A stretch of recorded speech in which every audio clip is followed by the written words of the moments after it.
जय हिंद। आप सभी का स्वागत है आपके अपने चैनल प्रीवियस 24.7 पर। तो जितने भी हमारे अभ्यर्थी हैं जिन्होंने यूपी कांस्टेबल का एग्जाम दिया है या फिर देने वाले हैं, मुझे विश्वास है लगभग जिस दिन से भी आपने एग्जाम दिया है, अगर आपके नंबर लगभग आप कह सकते हैं बॉर्डर पर है, यानी कि आपके चांसेस हैं और नहीं भी हैं, तो मुझे विश्वास है कि आप उसी दिन से लगातार कट ऑफ की वीडियो जरूर देख रहे होंगे। और आप मेरा विश्वास मानिए, यूट्यूब पर आप अगर देखेंगे तो लगभग हर 10-15 मिनट या आधे घंटे पे एक वीडियो आपको जरूर देखने को मिलेगी जो कट ऑफ के रिलेटेड होगी। और विश्वास मानिए मेरा कि ऐसे ऐसे लोग कट ऑफ की वीडियोज़ बना रहे हैं जिनकी आप शक्ल देखेंगे तो आप शक्ल देख करके ही बता सकते हैं कि इस बंदे को अगर बिठा दिया जाए तो ये 3 घंटे में भी उस पेपर को सॉल्व नहीं कर सकता है। और जहाँ तक रही बात देखिए जीएस की, देखिए जीएस टफ आ रही है, ये आपको मानना ही पड़ेगा। ये मैं नहीं कह रहा हूँ, मैं खुद सीजीएल की तैयारी करता हूँ और मैं ये आपसे कह रहा हूँ कि ये सीजीएल लेवल की जो क्वेश्चंस आते हैं लगभग उस लेवल के क्वेश्चंस में दिए गए और जो सिलेबस में पैटर्न दे रखा है उसके हिसाब से क्वेश्चंस नहीं है। मैथ्स के क्वेश्चन देखिए मैं कहूँगा तो मेरे लिए तो आसान है, बाकी जो बच्चे 12th पास करके सीधा सोच रहे हैं कि यूपी पुलिस की भर्ती में आ जाएंगे तो उनके लिए बिल्कुल ये हार्ड था। बाकी जो बच्चे तैयारी कर रहे हैं लगभग लगातार 6-7 महीने से, उनके लिए सही है, ठीक है। बाकी अगर हम बात करें जो जीएस के क्वेश्चन को कह रहे हैं कि आप 25 से 30 क्वेश्चन कर सकते हैं, मेरा विश्वास मानिए खुद गूगल से सर्च करके ही आपको आंसर बता रहे हैं। और जहाँ तक मुझे विश्वास है जो आंसर उन्होंने बताए उसमें से कम 5 से 6 क्वेश्चन उन्होंने गलत बताए हैं। यानी कि जो बच्चे सोच रहे हैं कि शायद मेरे 18-20 क्वेश्चन सही हो सकते हैं, तो आप विश्वास मानिए अगर वो आपको आंसर बता रहे हैं तो उसमें से भी कई सारे आंसर गलत होंगे, ठीक है। सेकंड जो क्वेश्चन आपका था वो था कठिन शिफ्ट को लेकर के। मैंने देखा इन दिनों बहुत सारे बच्चे कमेंट कर रहे हैं कि सबसे कठिन शिफ्ट कौन सा था। देखिए मेरा विश्वास मानिए कि जो भी बच्चे अपना एग्जाम देंगे वो अपना शिफ्ट कठिन ही बताएंगे। यानी कि जैसे मान लीजिए कि आपका 23 तारीख को आपका एग्जाम था तो कहेंगे मेरा 23 तारीख का जो जीएस था कठिन आया था, मैथ कठिन आया था। कुछ लोग कहेंगे 25 का। लेकिन जो वाकई रियलिटी में उसके बारे में बात करूँ, ऐसा नहीं है कि मैं ये कहूँगा कि मेरा जिस दिन एग्ज़ाम कठिन था उसी दिन कठिन था, नहीं।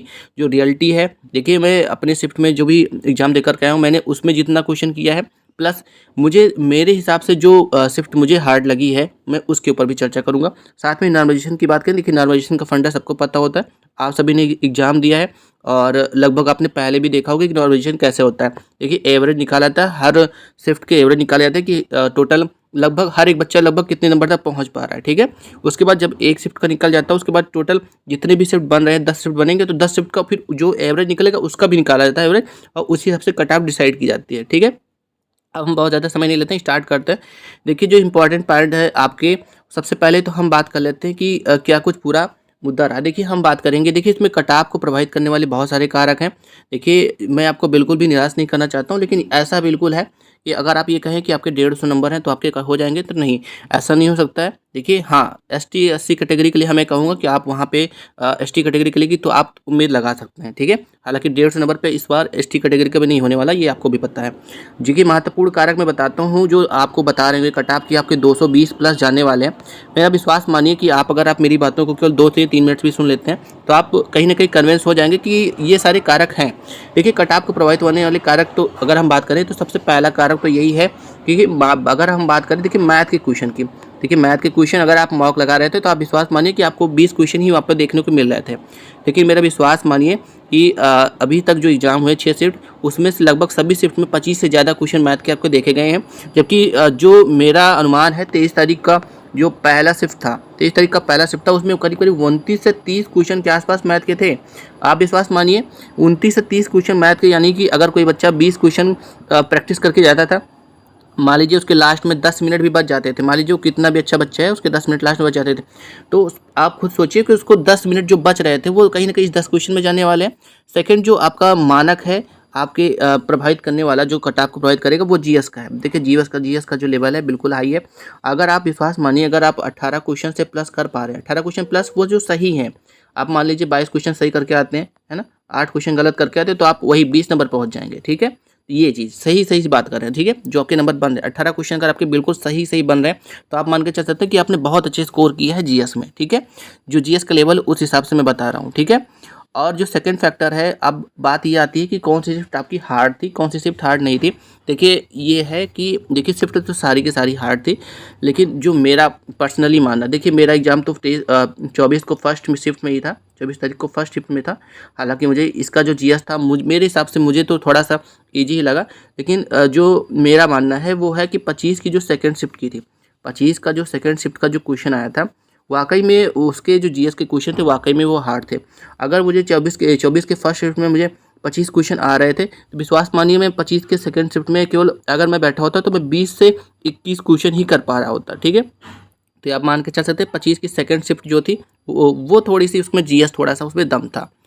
और जो 23 तारीख वाले बच्चे हैं, देखिए 23 तारीख वाले जो भी बच्चे हैं जिन्होंने एग्जाम दिया उनके लिए बस एक प्लस पॉइंट ये रहेगा कि देखिए सबसे पहली चीज़ तो उनके लिए सारी चीज़ें अनएक्सपेक्टेड थी। अनएक्सपेक्टेड का मतलब समझ रहे हैं आप कि कुछ भी उनको पता नहीं था पहले से कि क्या कुछ होने वाला है। ठीक है, तो उनके लिए तो बिल्कुल नया था और ना ही उनको पैटर्न पता था कि मैथ के क्वेश्चन इतने आने वाले हैं या फिर रीजनिंग के क्वेश्चन कम होने वाले हैं। हालांकि ये मान सकते हैं कि हिंदी के जहाँ मैथ के क्वेश्चन और रीजनिंग के क्वेश्चन तरीके से बढ़े हैं, वहीं पे हिंदी थोड़ी इजी आई है, रीजनिंग थोड़ी इजी आई है, बस जीएस और मैथ का लेवल थोड़ा सा बढ़ा दिया गया है। ठीक है, तो 23 तारीख के बच्चों को जो नॉर्मलाइजेशन में सबसे ज़्यादा फायदा यहाँ पे 23 तारीख के बच्चों को फर्स्ट एंड सेकंड शिफ्ट दोनों बच्चों को मिलेंगे, क्योंकि फर्स्ट शिफ्ट वाले बच्चे अनएक्सपेक्टेड थे, तो जो 23 के सेकंड शिफ्ट वाले बच्चे थे वो भी अनएक्सपेक्टेड ही रहे हैं, क्योंकि उनके पास टाइम ही नहीं बचा था, है ना।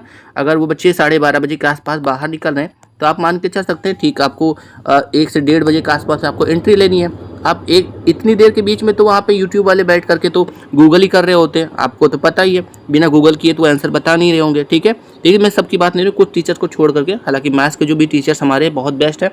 अगर आपने गगन सर से या फिर आदित्य रंजन सर वगैरह से पढ़े हैं मैथ तो आपके लिए बहुत बेस्ट रहेगा। आप वो उस लेवल की तैयारी कर रहे हैं तो बिल्कुल आपके लिए मैथ आसान ही रहा होगा। ठीक है, तो 23 तारीख वाले बच्चों को ज़्यादा मिलेगा फ़ायदा। मैं केवल इतना कहूँगा, मैं ये नहीं कहूँगा कि मेरा 24 तारीख का तो बस बहुत हार्ड पेपर था और इसी तारीख में आपको नॉर्मलाइजेशन देखने मिलेगा और नहीं मिलेगा। ठीक है, ऐसा नहीं है। ठीक है, बाकी 25 तारीख का आप बताएंगे कि किस किस का बच्चे का एग्जाम 25 का था। बाकी देखिए सिर्फ सारी हार्ड है, लेकिन जो मुझे पर्सनली जो मेरा मानना है वो 24-25 तारीख के, मैं जीएस की केवल बात कर रहा हूँ, 25 की सेकंड शिफ्ट की जो जीएस है मुझे थोड़ी सी लगी कि हाँ इसका थोड़ा सा लेवल रहा है। ठीक है, बाकी 23 तारीख वाले बच्चों के लिए प्लस पॉइंट जरूर रहेगा। अब देखिए मुझे ऐसा नहीं लगता कि मुझे कट ऑफ बताना चाहिए, लेकिन मैं फिर भी थोड़ा बहुत आपको एक आइडिया दे देता हूँ कि आपका अगर कितना नंबर है तो आप एक तरीके से फिजिकल वगैरह की तैयारी में लग सकते हैं। देखिए नॉर्मलाइजेशन कितना हो सकता है, देखिए जो आपको बता रहे होंगे, मेरा विश्वास मानिए कि जो आपको नॉर्मलाइजेशन के विषय में बता रहे हैं असलियत में ये है कि उनको पेपर में बिठा देंगे तो वो 20 से 25 क्वेश्चन कहीं कर ही नहीं पाएंगे। विश्वास मानिए वो 3 घंटे में भी नहीं सॉल्व कर सकते उस पेपर को जिसको आपने सॉल्व किया है 2 घंटे के अंदर। ठीक है, तो नॉर्मलाइजेशन देखिए बहुत सारे आपको बताएंगे 20-20 नंबर नॉर्मलाइजेशन मिल जाएंगे। आप खुद सोचिए 20 नंबर नॉर्मलाइजेशन आएंगे कहाँ से आएंगे आप बताइए। सारी शिफ्ट लगभग बराबर है, कुछ शिफ्ट को छोड़ दिया जाए थोड़ा बहुत लेवल ऊपर नीचे चलता रहता है, लेकिन ये आप मान के चलिए कि आपके जो नॉर्मलाइजेशन होंगे बहुत मैक्सिमम अगर किसी के हो गए तो 10 नंबर ये हाईएस्ट है 10 नंबर से ज़्यादा आपके नॉर्मलाइजेशन नहीं होने वाले हैं। ठीक है, तो ये आप मान के चलिए। बाकी कौन सा शिफ्ट हार्ड है कौन सा नहीं ये आप कमेंट में जरूर बताएंगे।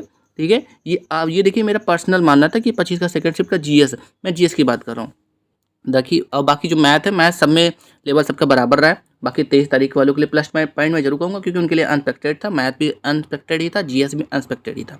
कहीं ना कहीं जो 24-25 वाले जो बच्चे थे उनके लिए कहीं ना कहीं थोड़ा सा तो एक पता चल ही गया था कि मैथ्स में इस तरह के क्वेश्चन आ रहे हैं, यानी ज़्यादा क्वेश्चन आ रहे हैं, तो एक तरीके से मेंटली प्रिपेयर होकर के गए थे। ठीक है, अब चूँकि मुझे पता है कि आपसे भी कट ऑफ की तैयारी कट ऑफ का इंतजार कर रहे हैं कि कट ऑफ बताया जाए, तो मैं बिल्कुल भी आपको कट ऑफ के लिए निराश नहीं करूँगा। मैं अपना सेफ स्कोर बताऊँगा कि आपको अगर आपका इतना है तो आप सेफ स्कोर मान सकते हैं। ठीक है, हालांकि मैंने आपको बताया था थोड़ी जानकारी दी थी, लेकिन बहुत सारे बच्चों के कमेंट आ रहे हैं लगातार आ रहे हैं और मैं देख रहा हूँ लगभग हर 10-15 मिनट पे कोई ना कोई आकर के आपको एक कट ऑफ की वीडियो बता करके जा रहा है। और मुझे विश्वास है कि लगभग अब करीब 50 से 60% ऐसे बच्चे होंगे जो दिन में आपके अपने डाटे जो मोबाइल उनको डाटा मिलता है वो इसी में ख़त्म कर दे रहे होंगे। ठीक है, अब बात कर लेते हैं हम आपके कट ऑफ को लेकर के। देखिए कट ऑफ को लेकर के मैं बहुत ज़्यादा आपको ऐसा नहीं कहूँगा कि आपको इसमें 50 का लेना, ऐसा बोल दूँ मैं 200 ±50 कर लीजिए, ±50 कर लिए, इसी के बीच में रहेगा। देखिए इतना तो सभी को पता है कि 200 के इसी के आसपास रहेगा। लेकिन अगर मैं बात करूँ देखिए जनरल कैटेगरी की, देखिए जनरल कैटेगरी से अगर आप हैं तो आपके 200 प्लस अगर आपके बन रहे हैं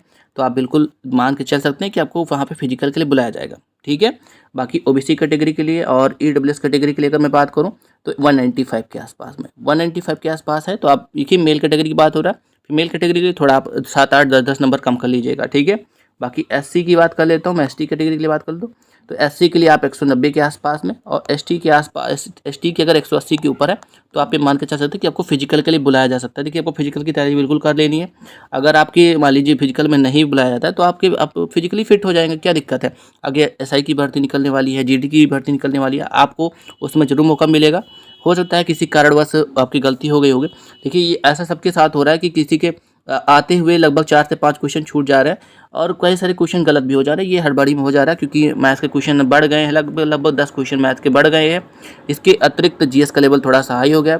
जो बच्चा जीएस का पेपर खोलता है, यानी कि बहुत सारे बच्चों की आदत होती है कि वो हिंदी से या फिर जीएस से शुरुआत करते हैं। मान लीजिए कोई बच्चा है जिसने पहले ही सोचा था, मन बना लिया था कि मैं जीएस से स्टार्ट करूँगा, उसने जीएस खोला, उसका पहला ही जो जीएस का क्वेश्चन था समझ में नहीं आया, तो कहीं ना कहीं उसका दिमाग थोड़ा सा आउट हो गया और दिमाग आउट होने की वजह से उसका प्रभाव हिंदी पे पड़ा, मैथ पे पड़ा, रीजनिंग पे पड़ा और बहुत सारे क्वेश्चन गलत हो गए। और जो भी है आप सभी जानते ही हैं। बाकी मैंने आपको एक एक्सपेक्टेड बता दिया, मैं कोई कट ऑफ नहीं बताऊँगा, बस केवल एक सेफ स्कोर बता रहा हूँ कि ये आपका सेफ स्कोर हो सकता है, ठीक है। बाकी आपको हिसाब से 23, 24 या 25 में से आपकी किस शिफ्ट पे आपकी एग्ज़ाम थी, बाकी आपके हिसाब से कौन सी शिफ्ट आपको हार्ड लगी है, बाकी आपके हिसाब से आपके कितने स्कोर बन रहे हैं, सब कुछ माइनस वगैरह हटा करके आप कमेंट में जरूर मेंशन करेंगे। बाकी आप हमारे साथ जुड़ना चाहते हैं जुड़ सकते हैं हमारे चैनल से। बाकी जो भी आपके क्वेश्चन है, प्रश्न है, कमेंट में जरूर लिखिया करिए, मैं आपके प्रश्नों के उत्तर देने का बिल्कुल प्रयास करता रहता हूँ। और जो भी होगा मिलते हैं नेक्स्ट वीडियो में। थैंक यू सो मच, धन्यवाद।